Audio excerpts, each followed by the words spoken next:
Hello and welcome everybody. Today we are going to see the next topic of child rights, that is child right legislation.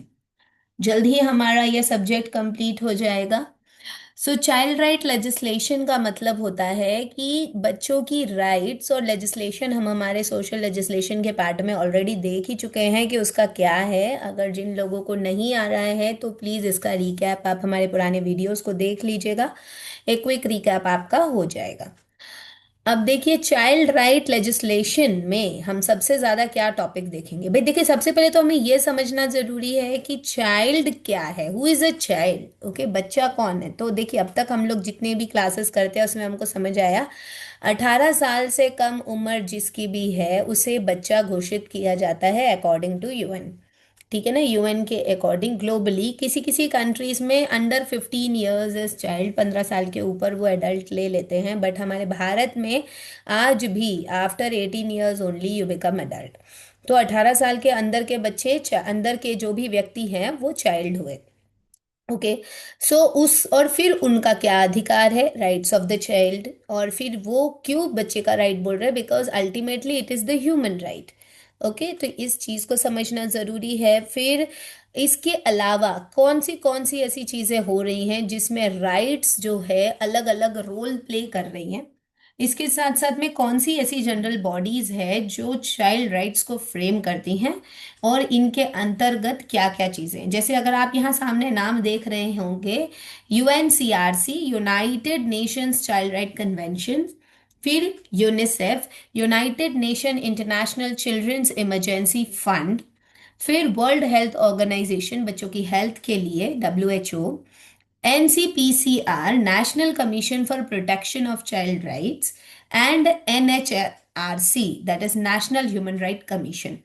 ये कुछ general bodies है जो rights को deal करती है, child rights, human rights and health और health rights. ठीक है।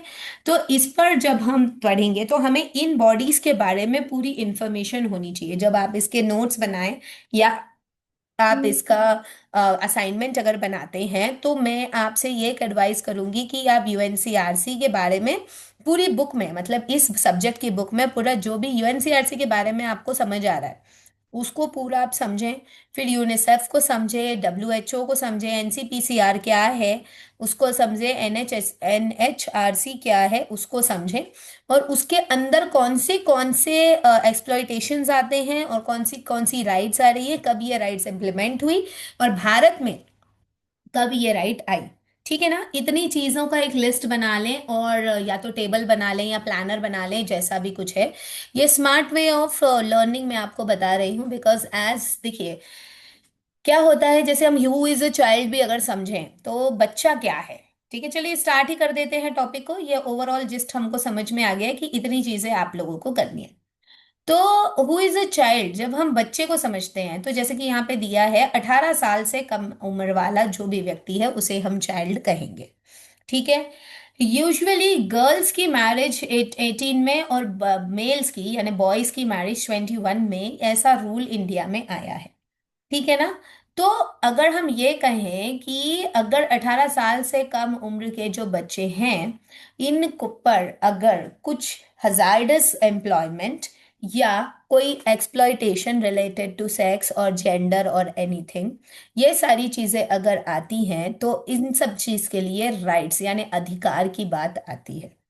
और अगर एकदम न्यूबॉर्न बेबी और जो कि बिल्कुल पूरी तरीके से डिपेंडेंट है किसी पर, न्यूबॉर्न बेबी, क्योंकि वो ना खुद की रक्षा कर पा रहा है ना कुछ कर पा रहा है, ऐसे बेबी को मृत्यु तक पहुंचा देना यानी इन्फेंटिसाइड, चाहे फीमेल हो या जनरल इन्फेंटिसाइड हो, वो उस बच्चे को भी जीने का अधिकार है। उस बच्चे का भी कुछ राइट है। तो ये सारी चीजें चाइल्ड राइट के अंतर्गत आती है। तो चाइल्ड क्या है, बच्चा क्या है, बच्चे की जो बौद्धिक क्षमता, जो मैं अभी आपको एक्चुअली बताना चाह रही थी कि एक टाइम पीरियड आता है, जैसे मैं ये स्मार्ट स्टडी के बारे में आप लोग को बता रही हूँ, वो ये बता रही थी कि एक टाइम पीरियड जो बच्चा होता है ना is a blank slate, child is a blank slate. तो उसको ना दुनियादारी की बहुत सी बातों की जानकारी नहीं होती, लेकिन जैसे जैसे हम बड़े होते जाते हैं हमें दुनियादारी की बहुत सी जानकारी समझ में आती है। हमारे दिमाग में जो है, माइंड में, ब्रेन में बहुत सी चीजें भरना स्टार्ट हो जाती है and we start forgetting many things. ठीक है ना। तो ऐसे ही जब हम इतने साल से पढ़ते आ रहे हैं बहुत सी चीजें, तो हम भी बहुत सी चीजें भूल जाते हैं। तो अगर हम लर्निंग, बाय हार्टिंग, मार्किंग अप ये सारी चीजें करेंगे ना, तो मुझे नहीं लगता कि आप हर एक चीज याद रख पाएंगे, क्योंकि आपको बहुत सी चीजें याद रखनी है। So try to do smart study, make tables, make charts, और ये सारी चीजें आप इसको बनाइए ताकि आपको चीजें रिमेंबर हो और आप अपने शब्दों में आंसर्स जो हैं उसे लिख सके। यही मैं आपको बता रही थी।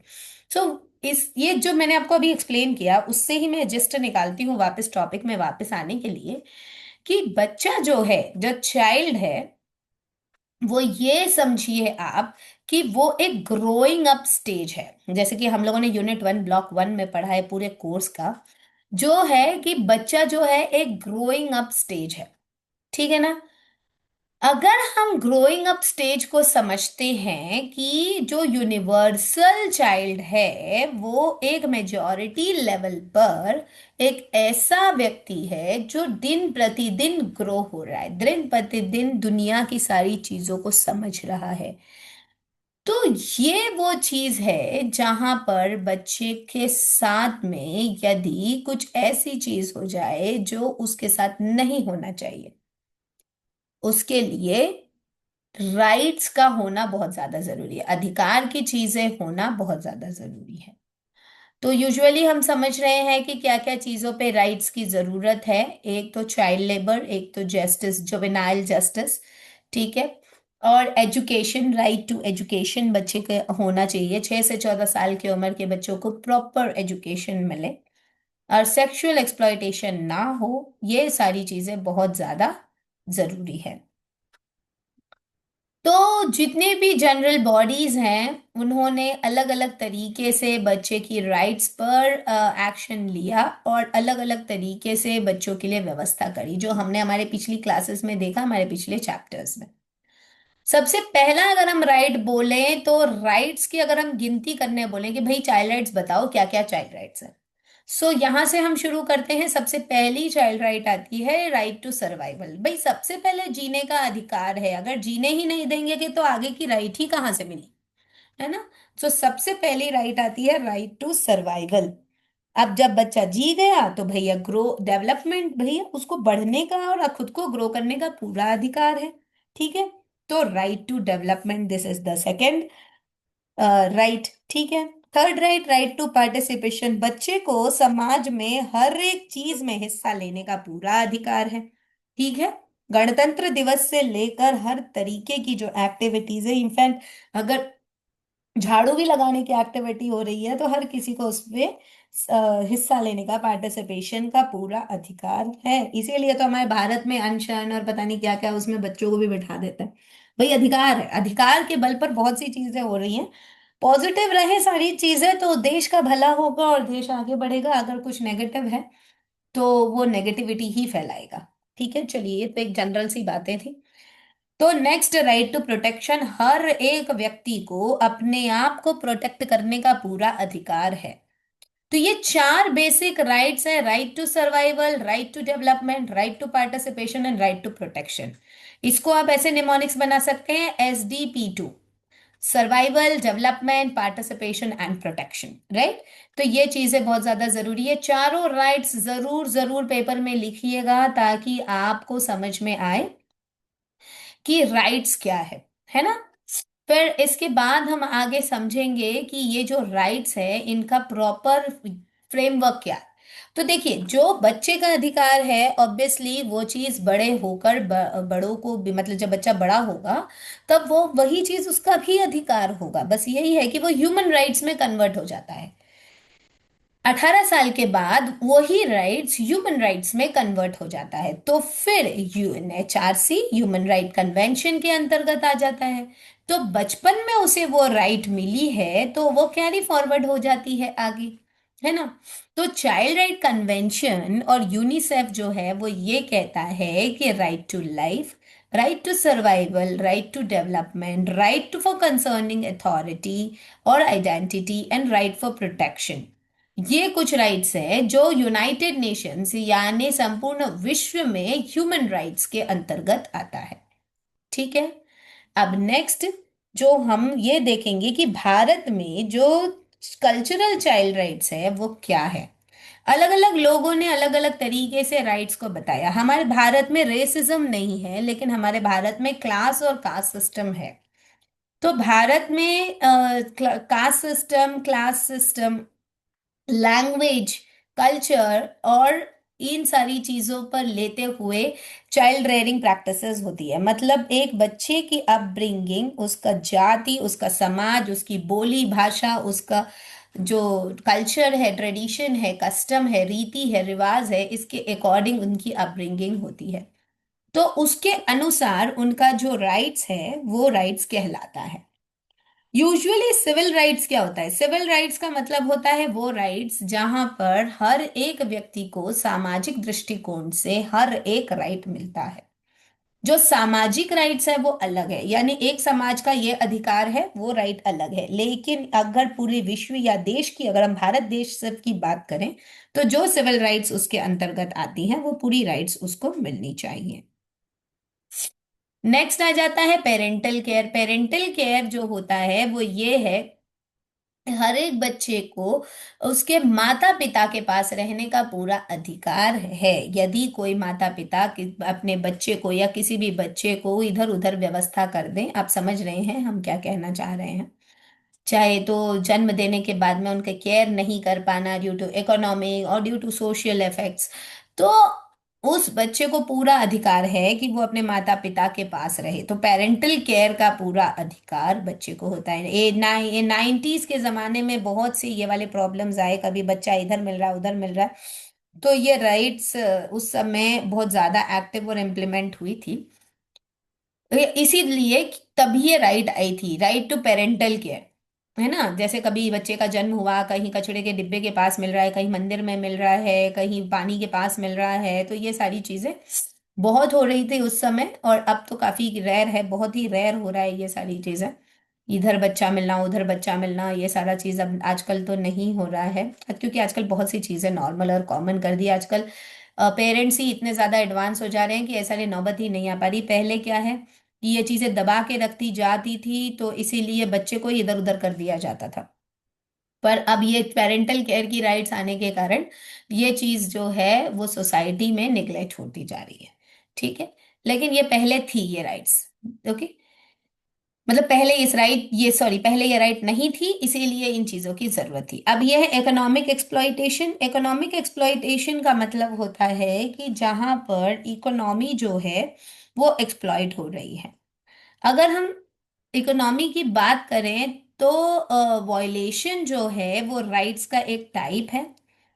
यहाँ पर सोशल, कल्चरल और इकोनॉमी अफेक्ट करती है, as per child labour, as per different types of social, mental, emotional, and psychological effects, as per national policy, and as per the different types of skills involved in the society. अगर हम बच्चे को देखना चाहें national policy के अंतर्गत, जहां पर बच्चे की राइट्स जो है वो अफेक्ट ना करे, इसलिए वहां पर एक्सप्लॉइटेशन होना अनिवार्य है। तो अगर बच्चे का एक्सप्लॉइटेशन नहीं हो रहा है तो राइट्स की जरूरत ही नहीं है ना। तो अगर इकोनॉमिकली, सोशली और कल्चरली बच्चे की एक्सप्लॉइटेशन नहीं हो रही है तो राइट्स की जरूरत नहीं है। तो राइट्स की जरूरत कब पड़ेगी? जब वहां वायलेशन हो, जब वहां एक्सप्लॉइटेशन होगा। कोई भी बच्चा अगर फिजिकली, मेंटली, सोशली, इमोशनली या साइकोलॉजिकली अफेक्ट कर रहा है, तो फिर बच्चे को एक्सप्लॉइटेशन वाली राइट्स की जरूरत पड़ती है, इकोनॉमिक एक्सप्लॉइटेशन। ठीक है। Next, right to protection against exploitation as well as sexual abuse. यहां से प्रोटेक्शन मिलना बहुत ज्यादा जरूरी। This is a biological urge. Okay, और ये बायोलॉजिकल अर्ज को फुलफिल करने के लिए different types of sexual activities are happening in where the kids और the child is a substitute. अब चाइल्ड उसको सब्स्टिट्यूट बोल दो, या बच्चे का एडवांटेज लिया जा रहा है, बच्चे के ट्रस्ट और उसकी मासूमियत का फायदा उठाया जा रहा है, जिसे इसके बारे में बिल्कुल कुछ भी जानकारी नहीं होती है उसको इस चीज के अंदर इन्वॉल्व किया जा रहा है। इस राइट को हैंडल करता है पोस्को पोक्सो। ठीक है, protection of child from sexual offences. ठीक है, पोक्सो का फुल फॉर्म है protection of child from sexual offences. I just highlight this here, ये देखिए, ये है पोक्सो का फुल फॉर्म। ये इसको देखता है कि 18 साल से कम उम्र का कोई बच्चा, चाहे लड़का हो या लड़की, अगर कोई सेक्सुअल एक्सप्लॉइटेशन के अंतर्गत आता है, कि इनमें से ये वाली एक्टिविटीज में से कोई भी एक्टिविटीज करते हुए यदि कोई बच्चा देखा जाता है, तो ये इस राइट के अंतर्गत जो व्यक्ति है उसको तो जेल या उसकी जो अफेक्शन होता है जो भी उसके पर है वो सारी चीजें होंगी, लेकिन उस बच्चे को एक अलग सुविधा दी जाती है और उसके अधिकार के लिए उस पर रिफॉर्मेटरी और रिफॉर्मेटरी सिस्टम्स जो है वो एक्ट किए जाते हैं। पोक्सो जो है पूरी तरीके से एक्टिव होता है और पोक्सो ही इसकी रिपोर्ट्स और सारी चीजें बनाता है कि रियल में बच्चे के साथ में कुछ ऐसे सेक्सुअल ऑफेंसेस हुए हैं या नहीं हुए। बहुत सारे टेस्ट होते हैं और ये टेस्ट ही इसके अफेक्शन अफेक्शन बताता है। यहाँ पर एक एग्जाम्पल दिया है, उस एग्जाम्पल को आप रीड करें, उससे आपको ये सारी चीजें समझ में आ जाएगी। अगली जो हमारी राइट है, free and compulsory education right. ये आरटीई राइट बोलते हैं, जो 2009 से स्टार्ट हुई और अभी तक चल रही है ये राइट। इस राइट के अंतर्गत 6 से 14 साल के उम्र के बच्चे जो हैं उन्हें फ्री और कंपलसरी एजुकेशन दिया जाता है। इसका मतलब बच्चे का डायरेक्ट एडमिशन नहीं होता है। यहाँ पर बच्चे की uniform, text book, mid day meal, transportation जो है ये बच्चे के पेरेंट्स बोर्ड करते हैं, लेकिन बच्चे की जो एजुकेशन है वो पूरी तरीके से जो है फ्री होती है। यहाँ पर एडमिशन, अटेंडेंस और बच्चे का पूरा एजुकेशन पार्ट, यानी फीस नहीं लगेगी बच्चे की पढ़ाई की, चाहे उसकी जितनी भी फीस हो, लेकिन पेरेंट को यूनिफॉर्म परचेज करना पड़ेगा, बच्चे को टेक्स्ट बुक्स बुक्स वगैरह खरीदनी पड़ती है, मील्स वगैरह जो है उसका पेमेंट करना पड़ता है, ट्रांसपोर्टेशन का पेमेंट करना पड़ता है अगर स्कूल मील प्रोवाइड करता है तो। इसके अलावा जो ट्यूशन फीस है बच्चे की जो लगती है, जो एडमिशन फीस है और जो भी कोई फीस लगती है, और मंथली फीस और जो भी कुछ लगता है वो चीज बच्चे का नहीं लगता। ठीक है, बाकी सारा प्रोविजन जो है उसका खर्चा पेरेंट को उठाना पड़ता है। ये राइट टू एजुकेशन के अंतर्गत आता है। ये फ्री एंड कंपलसरी एजुकेशन है। एक्चुअली इसमें बहुत सारे डॉक्यूमेंटेशन होते हैं, इधर का ये हो उधर का वो हो। हमारा स्कूल है तो हमें पता है कि ये बहुत सारी चीज़ों का झंझट झमेला होता है इसमें।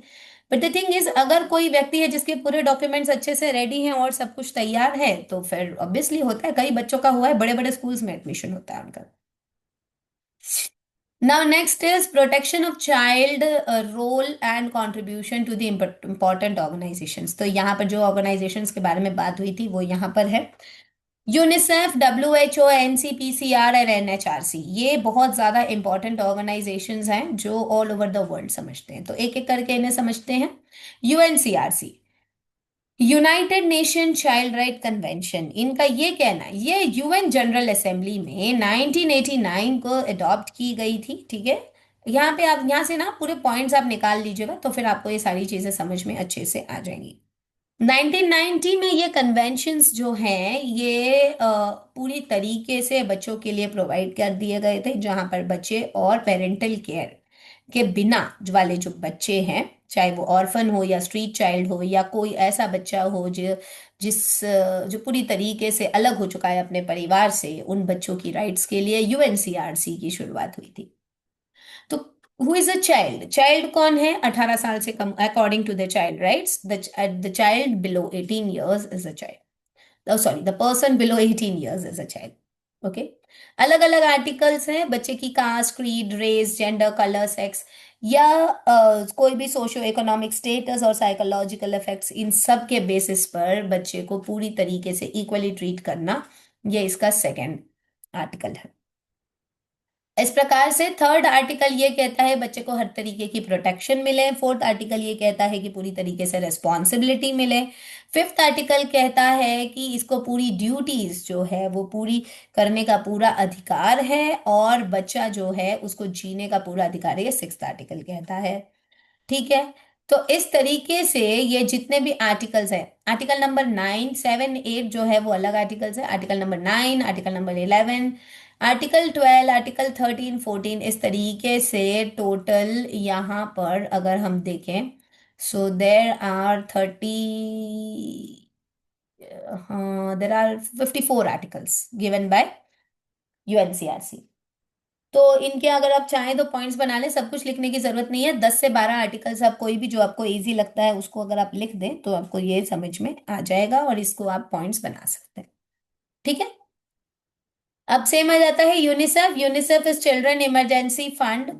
अब यहाँ पे क्या हो रहा है कि वर्ल्ड वॉर 2 के बाद में बहुत से बच्चे जो है वो अनाथ हो गए थे, यानी ऑर्फन हो गए थे। बहुत से बच्चे स्ट्रीट चाइल्ड हो गए थे, है ना। और ऐसा कि उनको फंड्स की बहुत ज्यादा जरूरत थी, तो वहां पर फंड्स के लिए चाइल्ड लेबर स्टार्ट हो गया, है ना। लोगों ने बच्चों को काम देना स्टार्ट कर दिया, और लेकिन वो उनको अफेक्ट करते करने लगा, ठीक है ना, उनके लिए नुकसानदेह हो गया। इसीलिए यूनिसेफ का निर्माण हुआ 1953 में। और यूनाइटेड नेशन सिस्टम जो है ये war victims, natural catastrophe, poverty वाले जो बच्चे हैं उनके लिए फंड्स इकट्ठा करने लगा। Child labour, child trafficking, child conflicts, emergencies, justice, parental care बिना वाले बच्चे, with child children without parental care, कोई बच्चा जिसके साथ सेक्सुअल एक्सप्लॉयटेशन हुआ है उसको भी फंड्स की बाद में जरूरत पड़ती है। वायलेंस वाला बच्चा जिसके साथ में कुछ वायलेंस हुआ हो, हाँ मारपीट वगैरह, ओके। एंड देन निग्लेक्ट किया हुआ बच्चा, लेजिस्लेशन जिस बच्चे को जरूरत है, तो इन लोगों के लिए यूनिसेफ का निर्माण हुआ था। ठीक है। Next, world health organisation. बच्चों को हेल्थ को देखते हुए जब हमने हमारे फर्स्ट ईयर में हेल्थ वाला जो टॉपिक पढ़ा था, कॉन्सेप्ट ऑफ हेल्थ, उसमें हमने देखा था कि हेल्थ जो है बहुत ही इंपॉर्टेंट रोल प्ले कर रहा है, और बच्चे की ग्रोथ एंड डेवलपमेंट और हेल्थ के लिए कितनी चीजें इंपॉर्टेंट है। इसीलिए यह जरूरी है कि बच्चे की हेल्थ जो है वो सुपरवाइज्ड रहे, और वो सुपरविजन ऑफ हेल्थ दिखता है वर्ल्ड हेल्थ ऑर्गेनाइजेशन, जो यूनाइटेड नेशंस कन्वेंशंस की राइट के अंतर्गत ही आता है। नेक्स्ट आता है national commission for the protection of child right, that is NCPCR. Child right की जो प्रोटेक्शन है, मतलब बच्चे की प्रोटेक्शन, किन किन चीजों से प्रोटेक्शन होना चाहिए बच्चों की। एक तो different types of exploitation and abuses. ठीक है, एक्सप्लॉयटेशन और अब्यूज, इन दोनों से बच्चे की प्रोटेक्शन हो, इसके लिए एनसीपीसीआर की संस्थापना हुई। एक्सप्लॉयटेशन के किन किन टाइप का हो सकता है, मेंटल, फिजिकल, इमोशनल, इन टाइप के एक्सप्लॉयटेशंस होते हैं। हर एक एक्सप्लॉयटेशन जो है वो इफेक्टिव होता है, इन एक्सप्लॉयटेशंस पर असर पड़ता है बच्चों का, और इसीलिए इनको लॉज की जरूरत पड़ती है। ठीक है। और इसके साथ साथ में abuse, different types of sexual abuse, वो हमने उधर देखा था कि क्या क्या टाइप हो जाता है उसके अंतर्गत, तो वही चीज यहाँ पर भी प्रोटेक्शन के अंतर्गत आती है। एनएचआरसी, देखिए कोई भी चाइल्ड राइट है बाद में चल के ह्यूमन राइट बनने वाला है।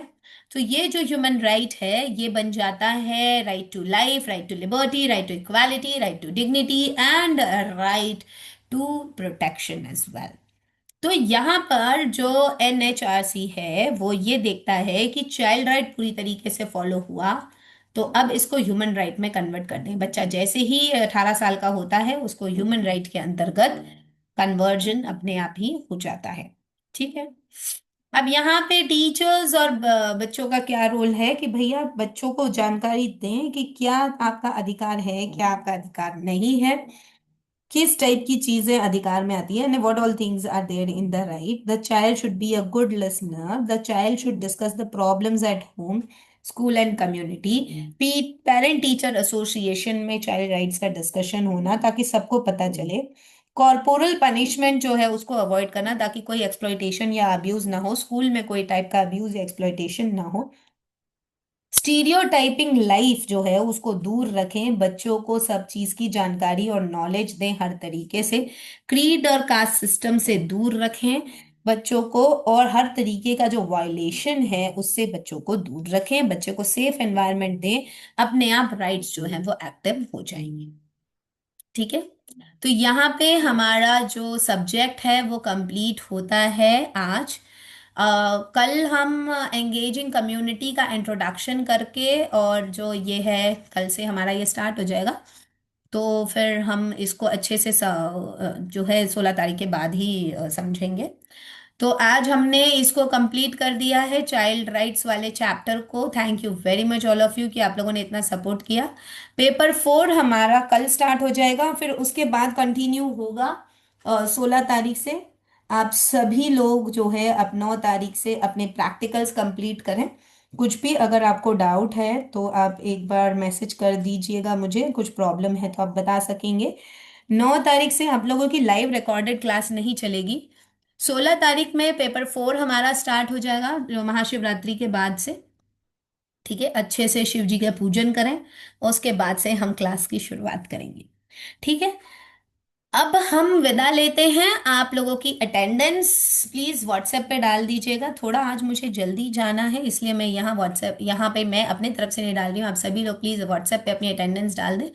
कुछ डाउट हो तो फिर आप चैट बॉक्स में डाल दीजिए, सॉरी मैसेज में ही डाल दीजिएगा। और ये वीडियोस जो हैं, मैं 2 दिन वीडियोस डाल नहीं पाई थी, अपलोड नहीं कर पाई थी, तो आज मैं पुराने वीडियोस डालूंगी। इस वीडियो को मैं कल अपलोड कर दूंगी। ठीक है, thank you very much all of you. Do take care of yourselves. Let us now see you all tomorrow. Bye bye.